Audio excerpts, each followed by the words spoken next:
Daily Bible word தமிழுக்கு அன்புடன் வரவேற்கிறோம். இன்று பிப்ரவரி 8 2025. நற்செய்தி வாசகம். மக்கள் ஆயரில்லா ஆடுகளைப் போல் இருந்தார்கள். மார்க்கு எழுதிய தூய நற்செய்தியிலிருந்து வாசகம். அதிகாரம் 6, இறைவசனங்கள் 30 முதல் 34 வரை. அக்காலத்தில் திருத்தூதர்கள் இயேசுவிடம் வந்து கூடித் தாங்கள் செய்தவை, கற்பித்தவை எல்லாம் அவருக்குத் தெரிவித்தார்கள். அவர் அவர்களிடம், நீங்கள் பாலை நிலத்தில் உள்ள தனிமையான ஓர் இடத்திற்குச் சென்று சற்று ஓய்வெடுங்கள் என்றார். ஏனெனில் பலர் வருவதும் போவதுமாயிருந்ததால் உண்பதற்கு கூட அவர்களுக்கு நேரம் கிடைக்கவில்லை. அவ்வாறே அவர்கள் படகேறி பாலை நிலத்தில் உள்ள தனிமையான ஓர் இடத்திற்குச் சென்றார்கள். அவர்கள் புறப்பட்டுப் போவதை மக்கள் பார்த்தார்கள்.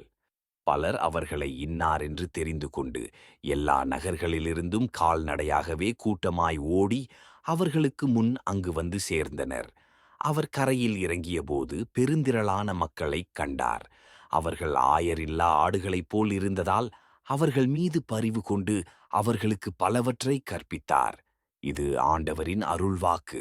இறைவா, உமக்கு நன்றி. தினசரி நற்செய்தி வார்த்தைகளுக்கு daily Bible words Tamil channel subscribe பண்ணுங்க.